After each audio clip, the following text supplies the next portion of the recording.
Olá, alunos e alunas. Estamos de volta para a nossa primeira unidade da disciplina de cartografia do curso Licenciatura em Geografia. Então, caros alunos e alunas, sejam todos bem-vindos à disciplina de cartografia. Nosso roteiro de aula dessa unidade 1, nós veremos a definição de cartografias, iremos então ver algumas definições de cartografia, a história da cartografia, as representações cartográficas, elementos do mapa. Estes serão os conteúdos que estaremos trabalhando nesta unidade. Então, sobre a definição do que é cartografia. O que estou trazendo aqui para vocês neste momento são indicativos para que vocês possam continuar estudando e buscando alguns conceitos de autores sobre a cartografia. Então, para alguns autores, nós encontramos diferentes conceitos, né? Então, aqui eu trago alguns para vocês. Dentre eles, é o conjunto de estudos e operações científicas, técnicas e artísticas que orienta os trabalhos da elaboração de cartas geográficas. Também poderemos encontrar a ciência que trata de representações gráficas da superfície terrestre, tendo como produto final o mapa. Este é um conceito muito utilizado lá no ensino médio. Mas também poderemos encontrar a ciência que trata de concepções da produção, de difusão, da utilização, de estudo dos mapas. Então, são diferentes conceitos que são postos para que nós possamos, então, buscar novos conteúdos e tentar fazer essa interpretação. A cartografia também, ela pode ser entendida enquanto uma técnica de confeccionar e interpretar representações cartográficas, porque são diferentes representações, desde o mapa, desde a carta, o globo e assim sucessivamente. Na cartografia também, ela pode ser pensada enquanto um elemento de estratégia de guerra.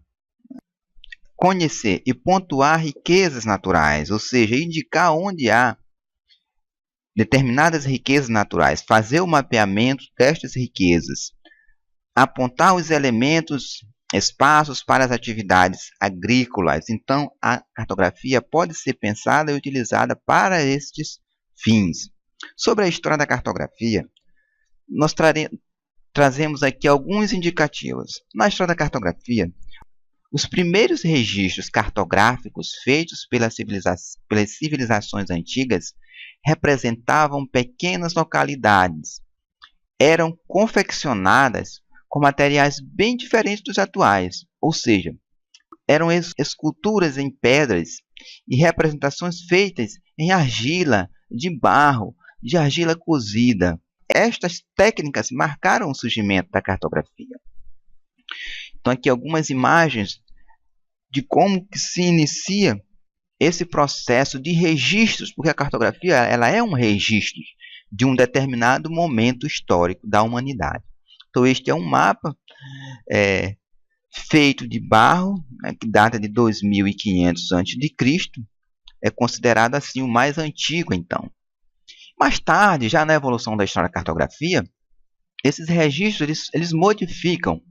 Eles passam a ser entalhados em madeira, gravados em metal. Somente no século II passaram a existir os mapas em papiro, que já é um papel, uma espécie de papel feito com planta de mesmo nome. Então transfere-se esses registros lá da argila para a madeira, para o metal e depois para o papel. Outro material utilizado para reproduzir os mapas foi pergaminho, produto derivado de pele de ovelha. Mapas ou cartas de navegação medieval, lá na era medieval, muito foi usado no final dessa época histórica, que apresentava diversos cabos, portos marítimos e diversas formas costeiras. Então, é representar esse universo marítimo, porque estava se desenvolvendo a questão marítima, então era preciso construir esses registros. Então é daí que surge a ideia da Rosa dos Ventos, que é aquele registro, que é o que registra essas localizações e essas direções. Com esses registros, então, indicam as rotas e interpretam ao longo de toda a carta. Esta carta é construída com indicativos de rotas, com indicativo de Rosa dos Ventos, para que possa se interpretar as informações que ali estão presentes. Até o momento, é preciso compreender que não se fala ainda em paralelos e meridianos. Então, aqui alguns desenhos para que vocês possam entender esses registros. Ainda sobre a história, a gente pode destacar o seguinte: de acordo com Early, os mapas sempre existiram, ou pelo menos o desejo de balizar o espaço sempre esteve presente na mente da humanidade. Ou seja, a humanidade sempre quis deixar o registro de sua passagem por determinado espaço geográfico da Terra. Mas a história da cartografia teve início com o primeiro testemunho tangível de representação cartográfica, ou seja, o fato de desenhar um mapa sobre o primeiro suporte disponível, que foi a argila, dando existência concreta à antiga abstração, ao substituírem o espaço real por um espaço análogo, processo básico de cartografia.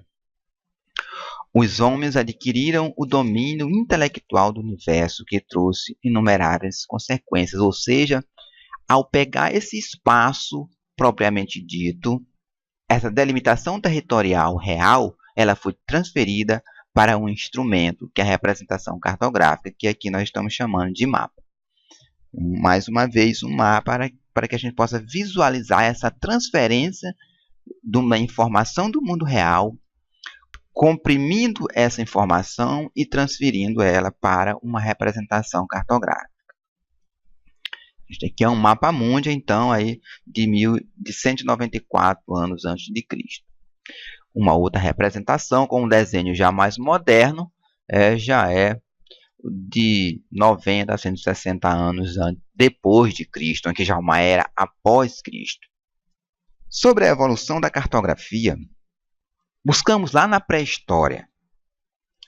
Nessa pré-história, a humanidade já desenvolve a necessidade de se localizar no espaço, saber onde ela está. E para isso, desenvolve-se os desenhos dos caminhos em pedras nas paredes das cavernas, que são aqueles primeiros registros históricos que nós já falamos. Então, os desenhos de animais, os desenhos de caminhos, o desenho de um espaço de floresta, ele é todo registrado nas cavernas, nas pedras. Ele é utilizado barro, argila, para poder fazer esses desenhos. Nestas representações, ou seja, nas representações da pré-história, eram comuns figuras relativas ao cotidiano dos grupos primitivos e registro de locais próximos às localizações dessas tribos. Então, eles representavam nessas cavernas, nessas pedras, através das argilas, o cotidiano deles. Deixavam registro da cultura que eles estavam vivenciando naquele momento. Mais uma representação. Idade Antiga. Já na evolução da história, chegamos à Idade Antiga e destacamos a colaboração dos mesopotâmios, onde é um conhecimento mais avançado. Dos mapas em discos de madeira, já transferiu, já saiu da pedra, já saiu da argila para a madeira. Então aqui nós temos um registro deste momento histórico. Destaca-se ainda a colaboração dos gregos, nação de esfericidade, noção de esfericidade.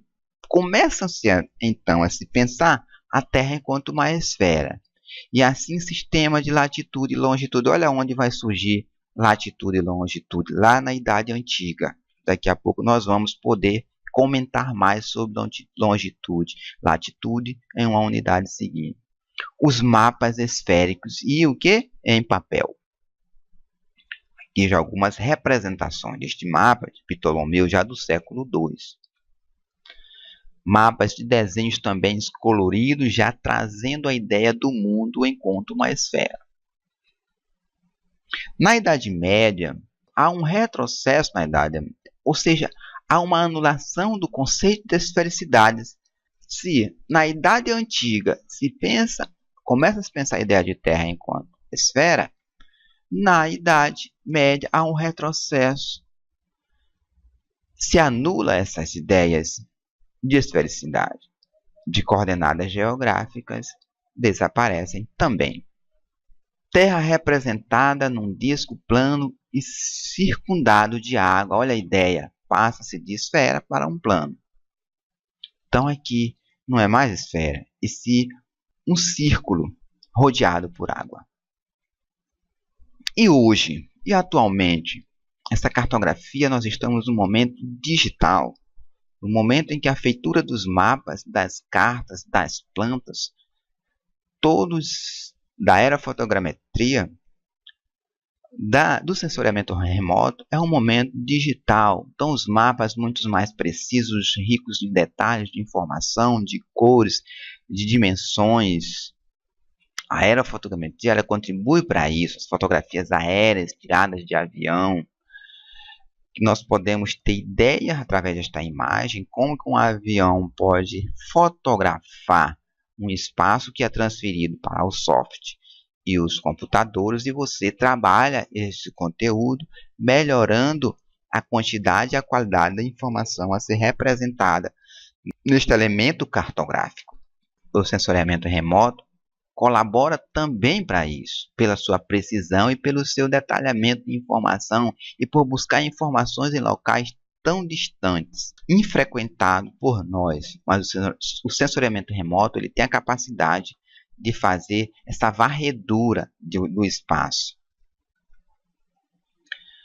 As representações cartográficas, nós destacamos que a representação do espaço terrestre em forma reduzida é você pegar uma cidade inteira e transferir para uma folha de papel.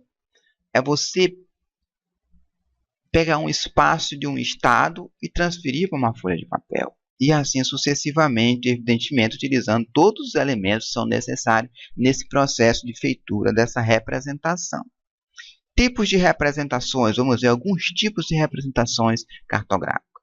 O globo é uma representação cartográfica sobre uma superfície que ele requer escala, e aqui ele utiliza muito mais as escalas pequenas. Mais na frente nós vamos explicar as razões e a diferença entre uma escala pequena e uma escala grande, dos aspectos naturais, artificiais e uma figura planetária com finalidade cultural ilustrativa, ou seja, é ilustrar de uma vez só a Terra inteira. O globo ele é a representação mais fiel quando a gente trabalha o globo terrestre como um todo. O mapa é o elemento mais utilizado na cartografia, representação do plano, normalmente em escalas pequenas, dos aspectos geográficos, naturais, culturais, artificiais, de uma área tomada na superfície, né, de uma figura planetária delimitada por elementos físicos, político-administrativos, destinado assim a vários usos temáticos, entre elas culturais, ilustrativos, administrativos, para planejamentos. Também os mapas podem ser utilizados. Ainda sobre as representações cartográficas, nós temos a carta, é um documento mais complexo, diferente do mapa. O que diferencia a carta do mapa é isso, ele é um elemento mais complexo ou mais detalhado que um mapa, geralmente em escalas médias ou grandes.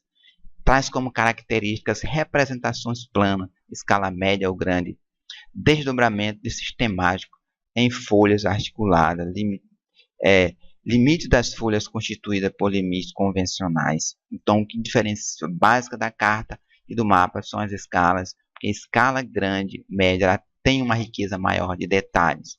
Então, a carta é esse tipo de representação do plano. Aqui, um exemplo ilustrativo de uma carta.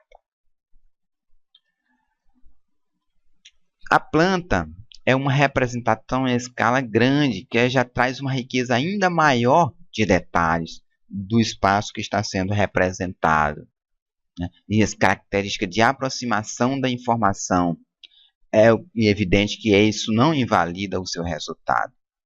Então, a planta é utilizada para isso, para representar uma quantidade maior de informações de uma área menor, representando-se uma extensão da superfície restrita, pequena, um espaço pequeno. Essa é a característica da planta. Aqui um exemplo de planta de um bairro. O globo terrestre tem a representação cartográfica sobre uma superfície esférica. E como eu já falei, tem todas essas características de escala pequena, de aspectos naturais da Terra, de confiabilidade cultural, educativa, ilustrativa, né? E traz todas essas informações com base em coordenadas geográficas, latitudes e longitudes, que nós compreenderemos mais para frente. Aqui, o movimento do Sol dá uma ideia de como essa representação da Terra, quando a gente apresenta o elemento como o globo terrestre. Aqui algumas imagens de mapa, que é este elemento, como eu já falei em aula anterior, em momento anterior, que é a representação mais característica da cartografia, tem ligações com a geografia. Então a cartografia está inserida na geografia. E para que servem então essas informações cartográficas? É importante a gente pensar sobre isso. Qual a sua qualidade prática a partir dos elementos atuais, né? dos instrumentos, dos equipamentos atuais. O uso da cartografia de imagens que representam todos esses elementos cartográficos. E assim, alunos e alunos, nós apresentamos inicialmente esta história da cartografia, essa evolução da cartografia, agradecendo a todos vocês, muito obrigado, e até a unidade 2. Estudem, pesquisem, sejam proativos e reforcem o conhecimento, porque aqui é apenas um indicativo para que vocês possam buscar mais informações, mais conteúdos, mais autores a serem pesquisados e que eles vão colaborar na construção do conhecimento de cada um de vocês. Muito obrigado e até a próxima aula.